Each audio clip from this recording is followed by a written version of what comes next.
ನಮಸ್ತೆ. ನಾನು ಪ್ರೇಮ್ ಶೇಖರ್. ದೇಶ್ ಪರದೇಶಿಗೆ ನಿಮಗೆ ಮತ್ತೊಮ್ಮೆ ಸ್ವಾಗತ. ಇಂದು ನಾನು ಕಳೆದ ವಾರ ನನ್ನ ಗಮನಕ್ಕೆ ಬಂದ 3 ಪ್ರಮುಖ ವಿಷಯಗಳು, ಭಾರತದ ರಾಜತಂತ್ರದ ಶಕ್ತಿಗೆ, ಅದರ ಯಶಸ್ಸಿಗೆ ಉದಾಹರಣೆಯಾಗಿ ಕಂಡುಬಂದಂಥ 3 ರಾಜತಾಂತ್ರಿಕ ಬೆಳವಣಿಗೆಗಳನ್ನು ನಿಮಗೆ ಪರಿಚಯ ಮಾಡಿಕೊಡೋದಕ್ಕೆ ಪ್ರಯತ್ನ ಪಡ್ತೀನಿ. ಇದೇ ಗುರುವಾರ ಆ 3 ಘಟನೆಗಳು ಘಟಿಸಿದ್ದು. ಒಂದೇ ದಿನದಲ್ಲಿ ಇಷ್ಟೆಲ್ಲ ಆದದ್ದು ಕಾಕತಾಳೀಯ ಅನಿಸ್ಬೋದು, ಆದರೆ ಇವುಗಳ ತಯಾರಿ ಬಹಳ ಕಾಲದಿಂದಲೂ ನಡೆದಿತ್ತು. ಒಂದೊಂದಾಗಿ ತಗೊಳ್ಳೋಣ ನಾವು.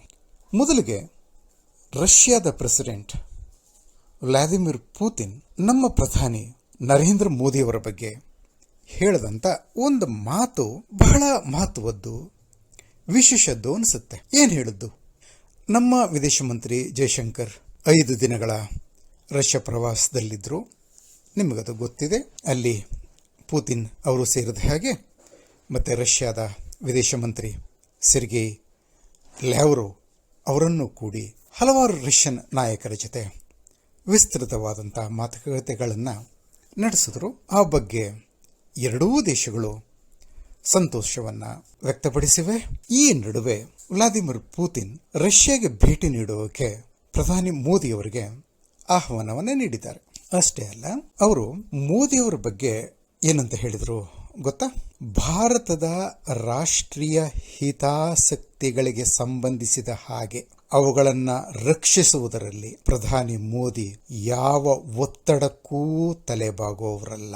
ಅಂದ್ರೆ ಹಿಂದಿನ ಪ್ರಧಾನಿಗಳು ತಲೆಬಾಗ್ತಾ ಇದ್ರು ಅಂತಾಯಿತು. ಅಂದ್ರೆ ಪುತಿನ್ ಅವರ ಮಾತುಗಳಿಗೆ ಇಷ್ಟು ಮಹತ್ವ ಕೊಡಬಹುದಾ ನಾವು?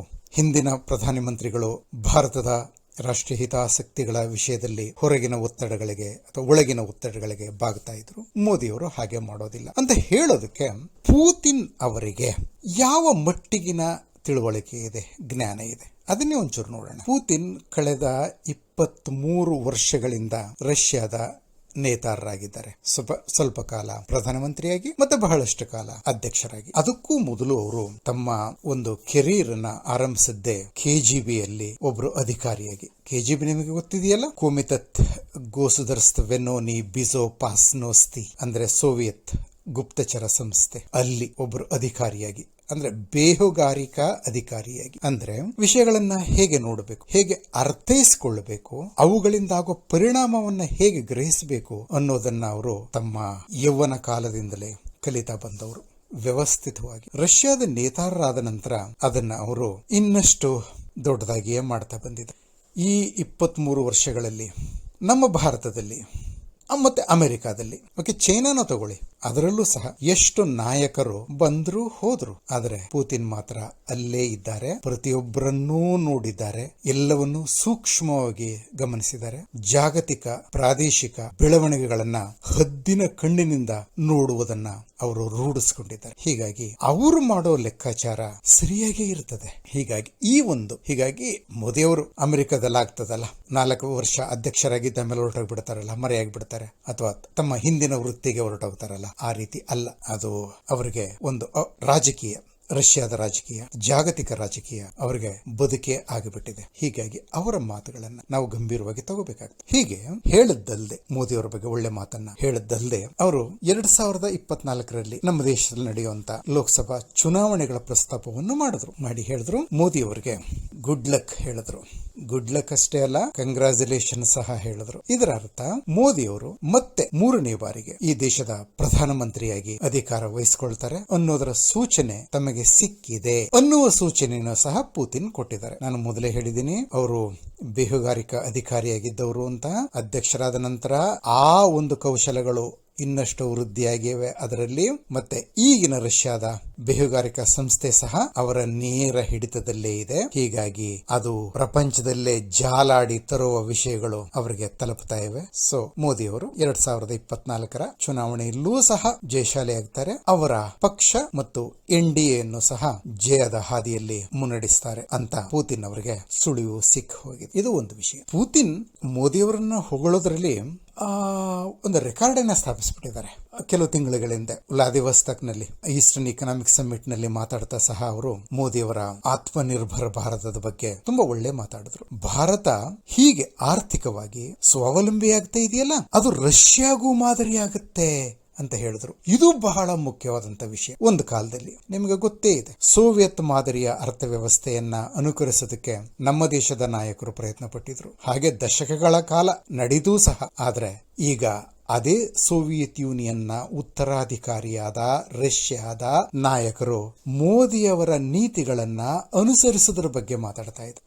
ಮೋದಿಯವರ ನೀತಿಗಳು ರಷ್ಯಾಗೂ ಅನುಕೂಲಕರವಾಗ್ತವೆ ಅಂತ ವ್ಲಾದಿಮಿರ್ ಪುತಿನ್ ಅವರಂತಹ ನೇತಾರರು ಹೇಳೋದಾದರೆ ಮೋದಿಯವರು ಬಹಳ ಒಳ್ಳೆ ಕೆಲಸವನ್ನೇ ಮಾಡ್ತಾ ಇದ್ದಾರೆ ಅಂತ ನಾವು ಹೇಳಬಹುದು. ಓಕೆ, ಸೊ ಈಗ ಮೊನ್ನೆ ಅವರು ಇದೇ ಗುರುವಾರ ಮೋದಿಯವರ ಬಗ್ಗೆ, ಅಂದ್ರೆ ಭಾರತದ ರಾಷ್ಟ್ರೀಯ ಹಿತಾಸಕ್ತಿಗಳ ಬಗ್ಗೆ, ಮೋದಿಯವರ ನಿಷ್ಠೆಯ ಬಗ್ಗೆ, 2024 ಚುನಾವಣೆಗಳ ಬಗ್ಗೆ ಅವರು ಹೇಳದ್ದನ್ನು ಸಹ ನಾವು ಗಂಭೀರವಾಗಿ ರೈಟ್.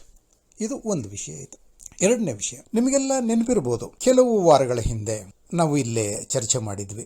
ಖತರ್ನಲ್ಲಿ 8 ಮಾಜಿ ಭಾರತೀಯ ನೌಕಾ ಸೇನೆಯ ಅಧಿಕಾರಿಗಳನ್ನ ಮರಣದಂಡನೆಗೆ ಗುರಿಪಡಿಸಿರೋದ್ರ ಬಗ್ಗೆ. ಆ ವಿವರಗಳಿಗೆ ಮತ್ತೆ ಹೋಗೋದಿಲ್ಲ ನಾವು ಹಿಂದೆ ಹೋಗಿ ನೀವು ಒಮ್ಮೆ ನೋಡಬಹುದು. ಅಂದ್ರೆ ಇಸ್ರೇಲ್ ಪರವಾಗಿ ಬೇಹುಗಾರಿಕೆ ನಡೆಸ್ತಾ ಇದ್ದಾರೆ ಅನ್ನೋ ಆರೋಪವನ್ನು ಹೊರಿಸಿ ಖತರ್ನ ಒಂದು ಕೆಳ ನ್ಯಾಯಾಲಯ ಈ 8 ಭಾರತೀಯ ಮಾಜಿ ನೌಕಾ ಸೇನಾಧಿಕಾರಿಗಳಿಗೆ ಮರಣದಂಡನೆಯನ್ನು ವಿಧಿಸಿತ್ತು. ಅದರ ವಿವರಗಳಂತೂ ಹೊರಗೆ ಬರಲಿಲ್ಲ ಹೆಚ್ಚಾಗಿ. ಆಗ ಭಾರತೀಯ ಸರ್ಕಾರ, ವಿದೇಶ ಮಂತ್ರಾಲಯ ಮುಖ್ಯವಾಗಿ ಹೇಳಿದ್ದು, ಇವರನ್ನ ಉಳಿಸ್ಕೊಳ್ಳೋದಕ್ಕೆ ನಾವು ಎಲ್ಲ ಪ್ರಯತ್ನವನ್ನು ಮಾಡ್ತೀವಿ. ಆಗ ಮೋದಿಯವರ ವಿರುದ್ಧ, ಮೋದಿ ಸರ್ಕಾರದ ವಿರುದ್ಧ ಲಘುವಾಗಿ ಮಾತಾಡದವರು ಈ ದೇಶದಲ್ಲಿ ಬಹಳಷ್ಟು ಜನ. ಮೋದಿಯವರನ್ನ ಬಹಳ ಮಹಾನ್ ನಾಯಕರು, ಮೋದಿ ಭಕ್ತ, ಇವರನ್ನ ಮೋದಿ ಉಳಿಸ್ಕೋತಾರ? ಮೋದಿಯವರೇನೋ ಅದಕ್ಕೆ ಉತ್ತರ ಕೊಡಲಿಲ್ಲ. ಹೌದು, ನಾನು ಉಳಿಸ್ಕೊಳ್ತೀನಿ ಅಂತೇನೂ ಓಪನ್ ಆಗಿ ಬಂದು ಹೇಳಲಿಲ್ಲ. ಮೋದಿಯವರು ಮಾತಾಡೋರಲ್ಲ ಜಾಸ್ತಿ, ಆಯ್ತಾ. ಹಿಂದೆವರು ಮಾತಾಡದಂತಹ ಪ್ರಧಾನಮಂತ್ರಿ ನಮಗಿದ್ರು, ಆಯ್ತಾ. ಆದ್ರೆ ಮಾತಾಡ್ತಾನೂ ಇರಲಿಲ್ಲ, ಏನು ಮಾಡ್ತಾನೂ ಇರಲಿಲ್ಲ. ಮೋದಿಯವರು ಮಾತಾಡೋದಿಲ್ಲ, ಆದರೆ ಕೆಲಸ ಮಾತ್ರ ಚೆನ್ನಾಗಿ ಮಾಡ್ತಾ ಇದ್ದಾರೆ, ಆಯ್ತಾ. ಅದರ ಪರಿಣಾಮ ಇದೇ ಗುರುವಾರ ನಮಗೆ ಕಾಣಿಸಿದೆ. ಖತರ್ನ ಒಂದು ಅಪೆಲೇಟ್ ಕೋರ್ಟ್ ಆ 8 ಭಾರತೀಯರ ಮರಣದಂಡನೆಯನ್ನ ರದ್ದು ಮಾಡಿದೆ. ಅವರಿಗೆ ಜೀವಾವಧಿ ಶಿಕ್ಷೆ ಅಷ್ಟೇ ಆಗಬಹುದು ಅನ್ನೋ ಸೂಚನೆ ಸಿಕ್ಕಿದೆ. ಹೇಗೆ ಈ ರೀತಿಯಾಗುವುದು ಅಂದ್ರೆ, ಖತರ್ನಲ್ಲಿ ಅದೊಂದು ಸರ್ವಾಧಿಕಾರಿ, ಅರಸೊತ್ತಿಗೆಯ ಸರ್ವಾಧಿಕಾರಿ ರಾಷ್ಟ್ರ. ಅಲ್ಲೇನು ನ್ಯಾಯ ಅನ್ನೋದು ಆ ನ್ಯಾಯ ದೇವತೆಯ ಕೈಯಲ್ಲಿಲ್ಲ, ಅಲ್ಲಿಯ ಅರಸನ ಕೈಯಲ್ಲಿ. ಓಕೆ, ಮತ್ತೆ ಅಲ್ಲಿ ಅರಸ ಮತ್ತು ರೂಲಿಂಗ್ ಪಾರ್ಟಿ ಇದೆಯಲ್ಲ, ಅಥವಾ ರೂಲಿಂಗ್ ಗ್ರೂಪ್ ಇದೆಯಲ್ಲ, ಅದು ಯಾರಿಗೆ ಏನು ಬೇಕಾದರೂ ಮಾಡು, ಅದು ಅಲ್ಲಿಯ ನ್ಯಾಯ ವ್ಯವಸ್ಥೆ. ಅಂದರೆ 8 ಭಾರತೀಯರಿಗೆ ಮರಣದಂಡನೆಯನ್ನು ಒಂದು ಕೋರ್ಟ್ ವಿಧಿಸಿ, ಮತ್ತೊಂದು ಕೋರ್ಟ್ ಅದನ್ನು, ಅಂದರೆ ಅಪೆಲೇಟ್ ಕೋರ್ಟ್ ಸ್ವಲ್ಪ ಮೇಲಿನ, ಅದನ್ನು ರದ್ದು ಮಾಡೋದರಲ್ಲಿ ಭಾರತದ ರಾಜತಂತ್ರದ ಪಾತ್ರ. ರಾಜತಂತ್ರ ಅಷ್ಟೇ ಅಲ್ಲ ನೋಡಿ, ಖತರ್ ಒಂದು ಪುಟ್ಟ ರಾಷ್ಟ್ರ, ಒಂದು 28 ಲಕ್ಷ ಜನ ಇರ್ಬೋದು. ಅಲ್ಲಿ ಒಂದು 7 ಲಕ್ಷದಷ್ಟು ಭಾರತೀಯರೇ ಇದ್ದಾರೆ. ಅಲ್ಲಿ ಹೋಗಿ ಆ ಒಂದು ದೇಶದ ಅಭಿವೃದ್ಧಿಗಾಗಿ ದುಡಿತಾ ಇರುವಂಥ ಭಾರತೀಯ. ಖತರ್ ವಿರುದ್ಧ ನಾವೇನಾದರೂ ಬಹಳ ಗಂಭೀರವಾದ ಕ್ರಮವನ್ನು ತಗೊಂಡ್ರೆ ಅಷ್ಟೂ ಜನ ಭಾರತೀಯರು ತಮ್ಮ ಉದ್ಯೋಗವನ್ನು ಕಳ್ಕೋಬಹುದು ಅನ್ನೋ ಒಂದು ಆತಂಕ ಸಹ ಭಾರತ ಸರ್ಕಾರಕ್ಕೆ. ಅವರಿಗೆ ಜೀವನೋಪಾಯಕ್ಕೂ ತೊಂದರೆ ಆಗಬಾರದು. ಅದು ನಮ್ಮ 8 ಭಾರತೀಯರು ಸಹ ಜೀವಂತವಾಗಿ ಉಳಿಬೇಕು. ಇದು ನಮ್ಮ ಸರ್ಕಾರದ ನೀತಿಯಾಯಿತು. ಅದಕ್ಕೆ ಒಂದು ಹಲವು ಆಯಾಮಗಳ ಕಾರ್ಯಯೋಜನೆಯನ್ನು ಭಾರತ ಸರ್ಕಾರ ರೂಪಿಸಿತು. ಮೊದಲಿಗೆ ಅಷ್ಟೂ ಭಾರತೀಯರಿಗೆ ಅಥವಾ ಬಹಳಷ್ಟು ಜನಕ್ಕೆ ಖತರ್ನಿಂದ ಹೊರಗೆ ಬೇರೆ ದೇಶಗಳಲ್ಲಿ ಉದ್ಯೋಗಾವಕಾಶದ ಸೃಷ್ಟಿ ಮಾಡು. ಇಸ್ರೇಲ್ ಜೊತೆ, ಇಟಲಿ ಜೊತೆ, ಸೌದಿ ಅರೇಬಿಯಾ ಜೊತೆ ಭಾರತ ಸರ್ಕಾರ ಮಾತುಕತೆಗಳನ್ನ ಆರಂಭಿಸಿತು. ಲಕ್ಷ ಲಕ್ಷ ಭಾರತೀಯರನ್ನು ಖತರ್ನಿಂದ ಕರೆಸಿಕೊಂಡು ತಮ್ಮ ದೇಶದಲ್ಲಿ ನೌಕರಿಯನ್ನು ಕೊಡೋದಕ್ಕೆ ಈ 3 ದೇಶಗಳು ಈ 3 ದೇಶಗಳು ಹೀಗೆ ಒಪ್ಕೋಬೇಕಾದ್ರೆ ಅದು ಈ ದೇಶದ, ಭಾರತದ ಮೋದಿ ಸರ್ಕಾರದ ರಾಜತಂತ್ರ ಅದೆಷ್ಟು ಶಕ್ತಿಶಾಲಿಯಾಗಿದೆ ಅನ್ನೋದನ್ನು ಸೂಚಿಸುತ್ತೆ. ಯಾಕಂದರೆ ಯಾವುದೇ ದೇಶ ಮತ್ತೊಂದು ದೇಶ ಹೇಳಿದ್ದನ್ನು ಜಿ ಹುಜೂರ್ ಅಂತ ಮಾಡಿಬಿಡೋದಿಲ್ಲಕ್ಕೆ, ಭಾರತ ಸರ್ಕಾರ ಹೇಳೋದನ್ನು ನಾವು ಕೇಳಿದ್ರೆ, ಅದರಂತೆ ನಡ್ಕೊಂಡ್ರೆ ನಮ್ಮ ಹಿತಾಸಕ್ತಿಯೂ ಸಹ ಉತ್ತಮಗೊಳ್ಳುತ್ತದೆ, ನಮಗೂ ಅನುಕೂಲ ಆಗುತ್ತೆ ಅಂತ ಆ ದೇಶಗಳು ಭಾವಿಸಿದ್ದೇ ಅವುಗಳ ಈ ಒಂದು ಸಕಾರಾತ್ಮಕ ನಡೆಗೆ ಕಾರಣ. ಅಂದರೆ ಆ ಮಟ್ಟದ ಒಂದು ಕಾರ್ಯಯೋಜನೆಯನ್ನು ಅಥವಾ ಒಂದು ಕ್ರಿಯಾಶೀಲತೆಯನ್ನು ಭಾರತ ಸರ್ಕಾರ ಜಗತ್ತಿನಿಗೆ ತೋರಿಸಿಕೊಟ್ಟು, ನಿಮಗೆ ಗೊತ್ತಿರಬೇಕು, ಇಸ್ರೇಲ್ನ ಪ್ರೈಮ್ ಮಿನಿಸ್ಟರ್ ಬೆಂಜಮಿನ್ ನೆತನ್ಯಾಹು ಮೋದಿಯವರನ್ನು ಬಾಸ್ ಅಂತ ಭಾಳ ಪ್ರೀತಿ ತೋರ್ತಾರೆ ಮೋದಿಯವರ ಬಗ್ಗೆ. ಇನ್ನು ಇಟಲಿಯ ಪ್ರಧಾನಮಂತ್ರಿ ಜಾರ್ಜಿಯಾ ಮೆಲೋನಿ ಅವರು ಮೋದಿಯವರ ಬಗ್ಗೆ ತೋರ್ತಾ ಇರುವಂಥ ಒಂದು ವಿಶ್ವಾಸ, ಅಭಿಮಾನ, ಅದು ಜಗಜ್ಜಾಹೀರು. ಮೆಲೋಡಿ ಅಂತ ಒಂದು ಫೋಟೋ ಹಾಕೊಂಡಿದ್ರು, ನೋಡಿರ್ಬೇಕಲ್ಲ ನೀವು. UAEನಲ್ಲಿ ನಡೆದಂಥ ಕ್ಲೈಮೇಟ್ ಸಮ್ಮಿಟ್ನಲ್ಲಿ ಮೋದಿಯವ್ರ ಜೊತೆ ನಿಂತ್ಕೊಂಡು ಅವರು ಒಂದು ಸೆಲ್ಫಿ ತಗೊಂಡು, ಅಂದರೆ ಜಾರ್ಜಿಯಾ ಮೆಲೋನಿ ಅವರು, ಅದಕ್ಕೆ ಅವರು ಟೈಟಲ್ ಹಾಕಿದ್ದೇನು, ಟ್ವಿಟರ್ನಲ್ಲಿ ಅವರು ಆ ಫೋಟೋವನ್ನು ಹಾಕ್ಕೊಂಡು ಸೆಲ್ಫಿಯನ್ನು, ಅದಕ್ಕೆ ಟೈಟಲ್ ಕೊಟ್ಟದ್ದು ಮೆಲೋಡಿ ಅಂತ. ಅಂದರೆ ತಮ್ಮ ಹೆಸರಿನಲ್ಲಿ ಮೆಲೋನಿ ಅನ್ನೋದಲ್ಲಿ MELO ಅನ್ನೋದನ್ನು ತಗೊಂಡು, ಮೋದಿಯವರ ಹೆಸರ ಕೊನೆಯ 2 ಅಕ್ಷರಗಳನ್ನು ತಗೊಂಡು ಮೆಲೋಡಿ ಅಂತ ಮಾಡಿ ಅವರು ಶೀರ್ಷಿಕೆ ಕೊಟ್ಟರು. ಯಾಕೆ ಅಂದರೆ ಮೋದಿಯವರ ಬಗ್ಗೆ ತಮ್ಮ ಪ್ರೀತಿಯನ್ನು, ಅಭಿಮಾನವನ್ನು ಆ ರೀತಿಯಾಗಿ ಜಾರ್ಜಿಯಾ ಮೆಲೋನಿ ಅವರು ವ್ಯಕ್ತಪಡಿಸಿದರು. ಅವರು ಮತ್ತು ಇನ್ನು ಹಿಂದೆ ಇದೇ ಡೆಲ್ಲಿನಲ್ಲೇ ಅವರು 2023 ಆರಂಭದಲ್ಲಿ ಅವರು ಮೋದಿಯವರು ಅತ್ಯಂತ ಜನಪ್ರಿಯ, ಜಾಗತಿಕವಾಗಿ ಅತ್ಯಂತ ಜನಪ್ರಿಯ ಪ್ರಧಾನಮಂತ್ರಿ ಅಂತಲೇ ಹೇಳಿದರು. ಹೀಗೆ ಅವರು ಮೋದಿಯವರ ಒಂದು ಆಶಯಕ್ಕನುಗುಣವಾಗಿ, ಅಥವಾ ವಿನಂತಿ ಅಂತಲೇ ತಗೊಳ್ಳೋಣ, ನಾವು ಸ್ವಲ್ಪ ಒಂದು ವಿನಯಶೀಲರಾಗೋಣ ನಮ್ಮ ಮಾತಿನಲ್ಲೂ ಸಹ. ಮೋದಿಯವರ ವಿನಂತಿಗೆ ಓಗೊಟ್ಟು ಭಾರತೀಯರಿಗೆ, ಲಕ್ಷಾಂತರ ಭಾರತೀಯರಿಗೆ ಇಟಲಿನಲ್ಲಿ ಉದ್ಯೋಗ ಕೊಡೋದಕ್ಕೆ ಒಪ್ಪಿಕೊಂಡಿದ್ದಾರೆ. ಇನ್ನು ಸೌದಿ ಅರೇಬಿಯಾದ ಕ್ರೌನ್ ಪ್ರಿನ್ಸ್ ಮತ್ತು ಪ್ರಧಾನಮಂತ್ರಿ ಮೊಹಮ್ಮದ್ ಬಿನ್ ಸಲ್ಮಾನ್, ಶಾರ್ಟಾಗಿ MBS ಅಂತ ಕರೆಸ್ಕೋತಾರಲ್ಲ, ಅವರು ಸಹ ಮೋದಿಯವರ ಬಗ್ಗೆ ತೋರಿಸ್ತಾ ಇರುವಂಥ ವಿಶ್ವಾಸ, ಮೋದಿಯವರ ಬಗ್ಗೆ ಅಷ್ಟೇ ಅಲ್ಲ, ಭಾರತದ ಬಗ್ಗೆ ತೋರಿಸ್ತಾ ಇರುವಂಥ ವಿಶ್ವಾಸ. ಭಾರತದಲ್ಲಿ ನಾವು ನಮ್ಮ ಜೀವನ ನೀತಿಯನ್ನು ರೂಪಿಸುವಂಥ ಪುರಾಣಗಳು ಅಂತ ಮಾನ್ಯ ಮಾಡಿಕೊಂಡಿರುವಂಥ ಮಹಾಭಾರತ, ರಾಮಾಯಣಗಳನ್ನು ಸೌದಿ ಅರೇಬಿಯಾದ ಪಠ್ಯಕ್ರಮದಲ್ಲಿ ಸೇರಿಸಿರುವಂಥ MBS ಅವರು ಈ ದೇಶದ ಬಗ್ಗೆ, ಮೋದಿಯವರ ಬಗ್ಗೆ ಎಂಥ ಪ್ರೀತಿ ವಿಶ್ವಾಸನ ಇಟ್ಕೊಂಡಿದ್ದಾರೆ ಅನ್ನೋದು ನಮಗೆಲ್ಲ ಗೊತ್ತೇ ಇದೆ ಅಲ್ವಾ. ಅವರು ಸಹ ಮೋದಿಯವರ ವಿನಂತಿಗೆ ಮನಗೊಟ್ಟಿದ್ದಾರೆ, ಇಸ್ರೇಲ್ನ ನೆತನ್ಯಾಹು ಸಹ. ಹೀಗಾಗಿ ಆ ಒಂದು ಹೀಗೆ ಖತರ್ನಲ್ಲಿ ಉದ್ಯೋಗ ಕಳ್ಕೊಳ್ಳಬಹುದಾದಂಥ ಭಾರತೀಯರಿಗೆ ಬೇರೆ ಕಡೆ ಉದ್ಯೋಗವನ್ನು ಸೃಷ್ಟಿಸ್ತಾನೆ ಮೋದಿ, ಖತರ್ನ ಕೊರಳನ್ನು ಸಹ ಹಿಡಿದಂಥ ಒಂದು ಕೃತ್ಯವನ್ನು ಮಾಡಿದ್ರು. ಏನು ಅಂತ ಹೇಳಿದ್ರೆ, ನಾನು ಆಗಲೇ ಹೇಳಿದ ರೀತಿ ಖತರ್ ಒಂದು ಪುಟ್ಟ ದೇಶ. ಪೆಟ್ರೋಲು, ಗ್ಯಾಸು ಮತ್ತು ಮರಳು ಬಿಟ್ಟರೆ ಮತ್ತು ಸಮುದ್ರದ ನೀರು ಬಿಟ್ಟರೆ ಮತ್ತೇನು, ಎಲ್ಲವೂ ಹೊರಗಿನಿಂದ ಬರಬೇಕು. ಇಂಡಿಯಾ ಅದಕ್ಕೆ ಇತ್ತೀಚೆಗೆ ಅಕ್ಕಿ ಮತ್ತು ಗೋಧಿಯನ್ನು ರಫ್ತು ಮಾಡಿ, ಜೊತೆಗೆ ಖತರ್ನ ಬಹುತೇಕ ಔಷಧಿಗಳು ಬರೋದು ಭಾರತ. ಭಾರತ ಸರ್ಕಾರ ಏನು ಮಾಡ್ತು ಗೊತ್ತಾ, ಕಳೆದ ಒಂದೂವರೆ ತಿಂಗಳಲ್ಲಿ ಆ ಔಷಧಿ ಪೂರೈಕೆಯನ್ನು ನಿಧಾನಗೊಳಿಸ್ತು, ನಿಲ್ಲಿಸಲಿಲ್ಲ. ಪೇಪರ್ ವರ್ಕ್ಗಳನ್ನ ಡಿಲೇ ಮಾಡ್ತು. ಅಂದರೆ 3 ದಿನಗಳಲ್ಲಿ ಭಾರತದಿಂದ ಖತರ್ಗೆ ಹೋಗಬೇಕಾಗಿದ್ದ ಔಷಧಿಗಳು 30 ದಿನಗಳು ಅಥವಾ ಅದಕ್ಕೂ ಹೆಚ್ಚಿನ ದಿನಗಳನ್ನ ತಗೊಳ್ಳೋಕೆ ಶುರು ಮಾಡಿದವು. ಏನಿಲ್ಲ, ಪೇಪರ್ ವರ್ಕ್ ಡಿಲೇ ಆಗ್ತದೆ. ಈ ಪೇಪರ್ ಸರಿ ಇಲ್ಲ, ಆ ಪೇಪರ್ ಸರಿ ಇಲ್ಲ, ಇನ್ನೊಂದಷ್ಟು ಬೇಕು, ಪ್ರಶ್ನೆ ಎತ್ತೋದು, ಮುಂದಕ್ಕೆ ಹಾಕೋದು. ಖತರ್ನಲ್ಲಿಯೇ ಔಷಧಿಗಳ ಹಾಹಾಕಾರ ಎದ್ದು, ಹಾಗೆ ಇನ್ನಷ್ಟು ಅಗತ್ಯ ವಸ್ತುಗಳ ಕೊರತೆ. ಆಗ ಖತರ್ಗೆ ಗೊತ್ತಾಯಿತು, ತಾವು ನ್ಯಾಚುರಲ್ ಗ್ಯಾಸಿಂದ ಉಸಿರಾಡಿಕೊಂಡು, ಮರಳು ತಿಂದುಕೊಂಡು, ಪೆಟ್ರೋಲ್ ಕುಡ್ಕೊಂಡು ಬದುಕೋದಕ್ಕಾಗೋದಿಲ್ಲ. ಭಾರತದಿಂದ ಅಕ್ಕಿ, ಗೋಧಿ, ತರಕಾರಿಗಳು ಬರಬೇಕು, ಮಾಂಸ ಬರಬೇಕು, ಔಷಧಿಗಳೂ ಬರಬೇಕು. ಅದಿಲ್ಲ ಅಂದರೆ ಆ 8 ಜನ ಭಾರತೀಯರನ್ನ ನಾವು ಮರಣದಂಡನೆಗೆ ಗುರಿ ಮಾಡಿದ ಕೆಲವೇ ದಿನಗಳಲ್ಲಿ ಪ್ರಕೃತಿ ನಮ್ಮನ್ನ ಮರಣದಂಡನೆಗೆ ಗುರಿ ಮಾಡಿಬಿಡ್ತದೆ ಅಂತ ಖತರ್ನ ಆಡಳಿತದ ಚುಕ್ಕಾಣಿ ಹಿಡಿದವರಿಗೆ ಗೊತ್ತಾಯಿತು. ತೆಪ್ಪಗೆ ಕೂತ್ಕೊಂಡು ವಿಚಾರ ಮಾಡಿದ್ರು, ನಾವು ಭಾರತದ ವಿರೋಧವನ್ನ ಕಟ್ಟಿಕೊಳ್ಳೋದಕ್ಕಾಗೋದಿಲ್ಲ, ನಾವು ಕಾಂಪ್ರಮೈಸ್ ಮಾಡ್ಕೋಬೇಕು ಅಂತ ಹೇಳಿ ಆ ಒಂದು ಅಪೆಲೇಟ್ ಕೋರ್ಟ್ಗೆ ಅವರು ಹೇಳಿರೋ ಸಾಧ್ಯತೆ ಇದೆ, ಮರಣದಂಡನೆಯನ್ನು ರದ್ದು ಮಾಡಿ. ಮರಣದಂಡನೆ ರದ್ದು ಮಾಡಿದ್ರೆ ನೆಕ್ಸ್ಟ್ ಶಿಕ್ಷೆ ಏನು? ಮುಂದಿನ ಶಿಕ್ಷೆ ಜೀವಾವಧಿ ಶಿಕ್ಷೆ. ನಾವು ಏನನ್ನ ಎಕ್ಸ್ಪೆಕ್ಟ್ ಮಾಡಬಹುದು? 2015ರಲ್ಲಿ ಉಭಯ ದೇಶಗಳ ನಡುವೆ ಆಗಿರುವಂತಹ ಒಂದು ಒಪ್ಪಂದದ ಪ್ರಕಾರ, ಒಂದು ದೇಶದಲ್ಲಿ ಅಪರಾಧ ಎಸಗಿದ ಆಪಾದನೆಗೆ ಒಳಗಾಗಿರುವಂತ ವ್ಯಕ್ತಿಯನ್ನ ಆ ದೇಶ ಆ ವ್ಯಕ್ತಿಗಳ ತಾಯ್ನಾಡಿಗೆ ಕಳಿಸ್ಬಿಡ್ಬೇಕು.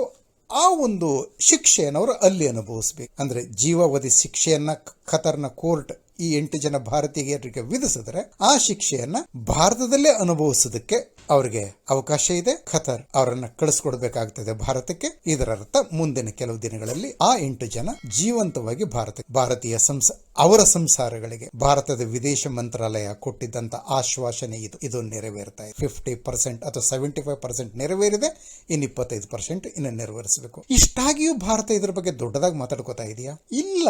ವಿದೇಶ ಮಂತ್ರಾಲಯ ಏನ್ ಹೇಳಿದೆ ಗೊತ್ತಾ?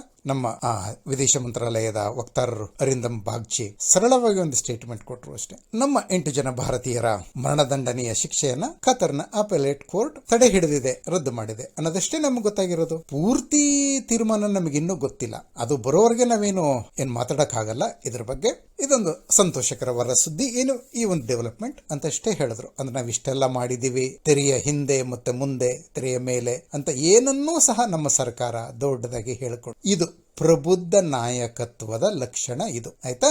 ಎಲ್ಲೆಲ್ಲೂ ದೊಡ್ಡದಾಗಿ ಹೇಳ್ಕೊಳ್ಳೋದು, ಮಾಡದ್ದನ್ನು ಅಥವಾ ಮಾಡದೇ ಇದ್ದದ್ದನ್ನು, ಅದು ಅಪ್ರಬುದ್ಧತೆಯ ಲಕ್ಷಣ. ಅದು ಯಾವುದನ್ನು ನಮ್ಮ ಸರ್ಕಾರ ತೋರಿಸ್ತಾ ಇಲ್ಲ. ತಣ್ಣಗೆ ಮಾಡಬೇಕಾದದ್ದನ್ನ ಮಾಡಿದೆ. ಓಕೆ, ಎಲ್ಲಿ ಚುರುಕು ಮುಟ್ಟಿಸಬೇಕಾಗಿದೆಯೋ ಅಲ್ಲಿ ಮುಟ್ಟಿಸಿದೆ. ಪರಿಣಾಮ ನಮ್ಮ ಮುಂದೆ ಕಾಣ್ತಾ ಇದೆ. ನಾವೆಲ್ಲ ಖುಷಿ ಪಡಬಹುದಾದಂತ ಸಂದರ್ಭ ಸೃಷ್ಟಿ. ಇದು ಸಹ ಮೋದಿ ರಾಜತಂತ್ರದ ಒಂದು ಪರಿಣಾಮ. ಇದೇ ಗುರುವಾರ ಈ 2ರ ಜೊತೆ ಇನ್ನೊಂದು ನಡೀತು.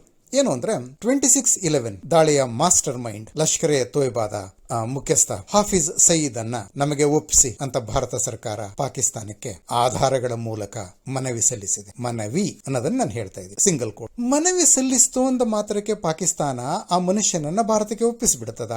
15 ವರ್ಷಗಳಾಗೋದು ಆ ಮುಂಬೈ ದುರಂತ ಘಟಿಸಿ. ಅಲ್ಲಿ ಆ ಕಸಬ್ ಸೇರಿದಂತೆ 10 ಜನ ಪಾಕಿಸ್ತಾನಿ ಆ ಒಂದು ಕೊಲ್ಲುವ ಯಂತ್ರಗಳು CST ನಲ್ಲಿ, ದ ಚಬಾಡ್ ಹೌಸ್ನಲ್ಲಿ, ತಾಜ್ ಹೋಟೆಲ್ನಲ್ಲಿ ಜನರನ್ನ ಕೊಲ್ತಾ ಹೋದದ್ದಿದೆಯಲ್ಲ, ಆ ದುರಂತ ಅದು ಇನ್ನೂ ನಮ್ಮ ಕಣ್ಣಿಗೆ ಆದ್ರೆ ಆ ದುರಂತದ ರೂವಾರಿ ಇನ್ನೂ ಪಾಕಿಸ್ತಾನದಲ್ಲಿ ಆರಾಮವಾಗಿದ್ದಾನೆ. ಅಂತ ಕೆಲಸಗಳನ್ನ ಇನ್ನೂ ಮಾಡ್ತಾ ಇದ್ದಾನೆ ಆತ ಅಲ್ಲಿ. ಆಯ್ತಾ? ಈ ದೇಶದ ವಿರುದ್ಧ ಷಡ್ಯಂತ್ರಗಳನ್ನು ರೂಪಿಸ್ತಾನೆ ಇದ್ದಾನೆ. ಪಾಕಿಸ್ತಾನ ಅವನ ವಿರುದ್ಧ ಯಾವುದೇ ಕ್ರಮವನ್ನು ಕೈಗೊಂಡಿಲ್ಲ. ಆತನ್ನ ಬೇರೆ ಯಾರಾದ್ರೂ ಕೊಂದು ಬಿಡುವುದು ಅಂತ ಹೇಳಿ ಅವನ ರಕ್ಷಿಸೋದಕ್ಕೋಸ್ಕರ ಅವನನ್ನು ಜೋಪಾನವಾಗಿ ಜೈಲಿನಲ್ಲಿ ಮತ್ತು ಗೃಹ ಬಂಧನದಲ್ಲಿ ಇಟ್ಟಿದೆ. ಅವನು ಹೊರಗೆ ಬಂದರೆ ಅವನು ಯಾರಿಗಾದರೂ ಬಲಿಯಾಗಿಬಿಡ್ತಾನೆ ಅಂತ. ಸೊ ಅವನನ್ನು ರಕ್ಷಿಸ್ತಾ ಇದೆ ಪಾಕಿಸ್ತಾನ. ಅಂತ ಪಾಕಿಸ್ತಾನ ಆತನನ್ನು ನಮಗೆ ಕೊಟ್ಬಿಡ್ತದ? ಕೊಡೋದಿಲ್ಲ ಅನ್ನೋದು ನಮಗೂ ಗೊತ್ತು, ಬಹುಶಃ ನಿಮಗೂ ಗೊತ್ತಿದೆ, ಮೋದಿ ಸರ್ಕಾರಕ್ಕಂತೂ ಗೊತ್ತೇ ಇದೆ. ಹಾಗಿದ್ದು ಈ ಒಂದು ಮನವಿಯನ್ನು ಭಾರತ ಸರ್ಕಾರ ಪಾಕಿಸ್ತಾನಕ್ಕೆ ಮಾಡಿಕೊಂಡದ್ದು ಯಾಕೆ? ಅದರ ಉದ್ದೇಶ ಬೇರೆಯೇ ಇದೆ. ಸಿಂಪಲ್. ಏನೇನೋ ಮಾಡಿ ಅಮೆರಿಕಾದ ವಿಶ್ವಾಸನ ಗಳಿಸ್ಕೊಂಡು ಪಾಕಿಸ್ತಾನ FATF ಅಂದರೆ ಫೈನಾನ್ಷಿಯಲ್ ಆ್ಯಕ್ಷನ್ ಟಾಸ್ಕ್ ಫೋರ್ಸ್ನ ಗ್ರೇ ಲಿಸ್ಟಿಂದ ಹೊರಗೆ ಬಂತು ಮೊನ್ನೆ. ನೆನಪಿದೆಯಾ ನಿಮಗೆ? ಆ್ಯಕ್ಚುಲಿ ಬ್ಲ್ಯಾಕ್ ಲಿಸ್ಟಲ್ಲಿ ಹೋಗಬೇಕಾದದ್ದು ಗ್ರೇ ಲಿಸ್ಟಿಂದ ಹೊರಗೆ ಬಂತು. ಅಂದರೆ ಪಾಕಿಸ್ತಾನ ಮತ್ತೊಮ್ಮೆ IMF ಇಂದ ಅಲ್ಲಿಂದ ಇಲ್ಲಿಂದ ಸಾಲವನ್ನು ಅಥವಾ ಧನ ಸಹಾಯವನ್ನು ನೆರವನ್ನು ಪಡ್ಕೊಳ್ಬಹುದಾದಂಥ ಒಂದು ಸ್ಥಿತಿಗೆ ತಲುಪಿತು. ಅದು ಗ್ರೇ ಲಿಸ್ಟ್ಲಿದ್ದಾಗ ಅದಕ್ಕಿಂತ ಯಾವುದೇ ಧನ ಸಹಾಯ ಸಿಗ್ತಾ ಇರಲಿಲ್ಲ. ಯಾಕಂದರೆ ಸಿಕ್ಕಿದ ಧನ ಸಹಾಯವನ್ನು ಪಾಕಿಸ್ತಾನ ಆತಂಕವಾದದ ಬೆಳವಣಿಗೆಗೆ ಉಪಯೋಗಿಸ್ತದೆ ಅನ್ನೋ ಆಪಾದನೆ ಆ ದೇಶದ ಮೇಲಿತ್ತು. ಆದರೆ ಒಂದು ಸಲ ಅಮೆರಿಕಾದ ಕೃಪಾ ಕಟಾಕ್ಷ ತಿರುಗದ ಮೇಲೆ ಗ್ರೇ ಲಿಸ್ಟ್ನಿಂದ ಪಾಕಿಸ್ತಾನ ಹೊರಗೆ ಬಂತು. ಆದರೆ ಮತ್ತೆ ಅದನ್ನು ಗ್ರೇ ಲಿಸ್ಟಿಗೆ ಅಥವಾ ಬ್ಲ್ಯಾಕ್ ಲಿಸ್ಟಿಗೆ ತಳ್ಳಬೇಕಾದದ್ದು ನಮ್ಮ ಕೆಲಸ ಅನ್ನೋದನ್ನು ಮೋದಿ ಸರ್ಕಾರ ತಿಳ್ಕೊಂಡಿದೆ. ಅದನ್ನು ಮಾಡೋದು FATFಗೆ ಪಾಕಿಸ್ತಾನ ಇನ್ನೂ ಭಯೋತ್ಪಾದನೆಯನ್ನು ಪ್ರೋತ್ಸಾಹಿಸ್ತಾ ಇದೆ ದೊಡ್ಡದಾಗಿನೇ ಅಂತ ತೋರಿಸೋದು ಹೇಗೆ? ಇತ್ತೀಚೆಗೆ ರಾಜೌರಿನಲ್ಲಿ, ಪೂಂಚ್ನಲ್ಲಿ ಅಥವಾ ನಮ್ಮ ಜಮ್ಮು ಆ್ಯಂಡ್ ಕಾಶ್ಮೀರದ ಬೇರೆ ಬೇರೆ ಭಾಗದಲ್ಲಿ ಪಾಕಿಸ್ತಾನಿ ಭಯೋತ್ಪಾದಕರು ನಡೆಸ್ತಾ ಇರುವಂಥ ದಾಳಿಗಳು, ನಮ್ಮ ಸೈನಿಕರನ್ನು ಕೊಲ್ತಾ ಇರೋದು, ಇದನ್ನೆಲ್ಲ ನಾವು ನೋಡ್ತಾನೆ ಇದ್ದೀವಿ. ಇದನ್ನು FATF ಮುಂದೆ ಹೇಳಿದ್ರೆ ಅವರು ಅದನ್ನು ಪರಿಗಣಿಸೋದಿಲ್ಲ. ಆ್ಯಕ್ಚುಲಿ FATF ಆಗಲಿ ಅಮೆರಿಕಾಗಲಿ ಭಾರತೀಯ ಸೈನಿಕರು ಅಥವಾ ಭಾರತೀಯ ನಾಗರಿಕರು ಪಾಕಿಸ್ತಾನಿ ಪ್ರೇರಿತ ಭಯೋತ್ಪಾದನೆಗೆ ಬಲಿಯಾದರೆ ಅದೇನೂ ಮುಖ್ಯ ಅನಿಸೋದಿಲ್ಲ. ಪಶ್ಚಿಮದ ನಾಗರಿಕರು, ಪಶ್ಚಿಮದ ಸೈನಿಕರು, ಮುಖ್ಯವಾಗಿ ಅಮೆರಿಕಾದ ನಾಗರಿಕರು ಮತ್ತು ಸೈನಿಕರು ಬಲಿಯಾಗಬೇಕು. ಆಯಿತಾ? ಆಗಷ್ಟೇ ಅವರು ಅದನ್ನು ಗಮನಿಸೋದು. ಆದರೂ ಭಾರತ ಮಾಡ್ತಾ ಇರೋ ಪ್ರಯತ್ನ ಏನು ಅಂತ ಹೇಳಿದ್ರೆ, ಈ ಹಾಫಿಜ್ ಸಯೀದ್ ಒಬ್ಬ ಭಯೋತ್ಪಾದಕ ಅನ್ನೋದನ್ನು ಜಗತ್ತಿಗೆ ಮತ್ತೊಮ್ಮೆ ಮನವರಿಕೆ ಮಾಡಿಕೊಳ್ಳೋದು. ಅಂದರೆ ಈತ ಒಬ್ಬ ನಮ್ಮಲ್ಲಿ ಭಯೋತ್ಪಾದಕ ಕೃತ್ಯಗಳನ್ನು ಎಸಗುತ್ತಾ ಇರುವಂಥ ಒಬ್ಬ ಅಂತಾರಾಷ್ಟ್ರೀಯ ಭಯೋತ್ಪಾದಕ. ಇದು ಅಂತಾರಾಷ್ಟ್ರೀಯ ಭಯೋತ್ಪಾದಕ ಅಂತ ವಿಶ್ವಸಂಸ್ಥೆ ಸಹ ಹೇಳಿದೆ. ಇಂಥ ಮನುಷ್ಯ ಈಗ ಏನು ಮಾಡ್ತಾ ಇದೆ? ಇದೇ 24ರಲ್ಲಿ ಪಾಕಿಸ್ತಾನದಲ್ಲೂ ಸಹ ಚುನಾವಣೆಗಳು ನಡೀತಾ ಇವೆ. ಆ ಚುನಾವಣೆಗಳಲ್ಲಿ ಈತ ಒಂದು ರಾಜಕೀಯ ಪಕ್ಷವನ್ನು ಬೆಂಬಲಿಸಿಕೊಂಡು ನಿಂತಿದ್ದಾನೆ. ಅಂದರೆ ಒಬ್ಬ ವಿಶ್ವಸಂಸ್ಥೆ ಅಂತಾರಾಷ್ಟ್ರೀಯ ಭಯೋತ್ಪಾದಕ ಅಂತ ಘೋಷಿಸಿರುವಂಥ ಒಬ್ಬ ವ್ಯಕ್ತಿ ಮತ್ತು ಭಾರತದಲ್ಲಿ ಭಯೋತ್ಪಾದಕ ಕೃತ್ಯಗಳನ್ನು ನಡೆಸ್ತಿರುವಂಥ ವ್ಯಕ್ತಿ ಪಾಕಿಸ್ತಾನದ ರಾಜಕೀಯದಲ್ಲಿ ಪ್ರವೇಶ ಪಡ್ಕೊಂಡಿದ್ದಾನೆ. ಒಂದು ವೇಳೆ ಆತ ಬೆಂಬಲಿಸ್ತಾ ಇರುವಂಥ ರಾಜಕೀಯ ಪಕ್ಷ ಅಧಿಕಾರಕ್ಕೆ ಬಂದರೆ ಏನರ್ಥ? ಪಾಕಿಸ್ತಾನಿ ಸರ್ಕಾರ ಆ ಭಯೋತ್ಪಾದಕನ ಹಿಡಿತಕ್ಕೆ ಬರುತ್ತೆ. ಅಂದರೆ ಭಯೋತ್ಪಾದಕ ಸರ್ಕಾರ ಪಾಕಿಸ್ತಾನಕ್ಕೆ ಬರ್ತದೆ. ಇಂಥ ಸ್ಥಿತಿಯಲ್ಲಿರೋ ಪಾಕಿಸ್ತಾನವನ್ನು ನೀವು ಗ್ರೇ ಲಿಸ್ಟಿಂದ ಹೊರಗೆ ತೆಗೆದದ್ದು ಸರಿಯಾ? FATFಗೆ ಮತ್ತು ಅದಕ್ಕೆ ಕಾರಣವಾದಂಥ ಅಮೆರಿಕಾಗೆ ಭಾರತ ಈ ಮೂಲಕ ಚುರುಕು ಮುಟ್ಟಿಸ್ತಾ ಇದೆ ಅಷ್ಟೇ. ಆಯಿತಾ? ಹಫೀಜ್ ಸಯೀದನ್ನು ಪಾಕಿಸ್ತಾನ ನಮಗೆ ಕೊಡೋದಿಲ್ಲ, ಕೊಡೋ ಅಗತ್ಯನೂ ಇಲ್ಲ. ಆದರೆ ಹಫೀಜ್ ಸಯೀದನ್ನು ಸಾಕ್ತಾ ಇರೋದಕ್ಕೆ ಪಾಕಿಸ್ತಾನಕ್ಕೆ ಶಿಕ್ಷೆ ಆದರೆ ಅಷ್ಟು ಸಾಕು, ನಮಗೆ ಸಯೀದ್ಗೂ ಶಿಕ್ಷೆ ಆದಂಗೆ. ಸೊ ಇದು ಹಫೀಜ್ ಸಯೀದನ್ನು ನಮಗೆ ಒಪ್ಪಿಸಿ ಅಂತ ಮೋದಿ ಸರ್ಕಾರ ಪಾಕಿಸ್ತಾನಕ್ಕೆ ಮಾಡಿಕೊಂಡ ಮನವಿಯ ಹಿಂದಿರುವ ಉದ್ದೇಶ. ಇದಲ್ವಾ ರಾಜತಂತ್ರ ಅಂದರೆ? ಓಕೆ, ಸೊ ಮೋದಿ ರಾಜತಂತ್ರದ ಈ 3 ವಿಷಯಗಳನ್ನು ನಾನು ಇವತ್ತು ನಿಮ್ಮ ಜೊತೆ ಹಂಚಿಕೊಂಡಿದ್ದೀನಿ. ನಾನು ಒಂದು ಸಲ ನಿಮಗೆ ಹೇಳಿದೆ, ಪ್ರತಿ ಸಲ ಈ ಒಂದು ಹಿಂಸೆ, ಭಯೋತ್ಪಾದನೆ, ಅದಂತೆ ಇದಂತೆ ಈ ಒಂದು ದೇಶ ವಿರೋಧಿ ಕೃತ್ಯಗಳು, ಅದರ ಬಗ್ಗೆ ಹೇಳಿ ನನಗೆ ಬೇಜಾರಾಗೋಗಿದೆ. ಏನಾದರೂ ಒಂದಷ್ಟು ಒಳ್ಳೆ ವಿಷಯಗಳನ್ನು ನಿಮ್ಮ ಜೊತೆ ಮಾತಾಡೋದಕ್ಕೆ ಇಷ್ಟಪಡ್ತೀನಿ ಅಂತ ಆ ಮಾತನ್ನೇ ಇವತ್ತು ಉಳಿಸ್ಕೊಂಡಿದ್ದೀನಿ ಅಲ್ವಾ. ಒಂದಷ್ಟು ಒಳ್ಳೆ ವಿಷಯಗಳ ಬಗ್ಗೆ ಮಾತಾಡಿದ್ದೀನಿ. ಇವು ಕೆಲವರಿಗೆ ಒಳ್ಳೆಯ ವಿಷಯಗಳು ಅನ್ನಿಸ್ತೇ ಹೋಗ್ಬೋದು, ಭಾರತಕ್ಕೆ ಓಕೆ. ಮತ್ತು ಈ ಬಗ್ಗೆನೇ ಮಾತಾಡುವಂಥ ಅವಕಾಶ ನನಗೆ ಮತ್ತೆ ಸಿಗಲಿ, ಕೇಳುವಂಥ ಅವಕಾಶ ನಿಮಗೂ ಮತ್ತೆ ಸಿಗಲಿ ಅಂತಲೂ ಹಾರೈಸ್ತಾ ನಿಮಗೆ ಇಂದು ಅಂದರೆ ಈ ದಿನಕ್ಕೆ ನಾನು ವಿದಾಯ ಹೇಳ್ತಾ ಇದ್ದೀನಿ. Good bye for now. ಮತ್ತೆ ಬರ್ತೀನಿ ಮುಂದಿನ ವಾರ. ಬಾಯ್.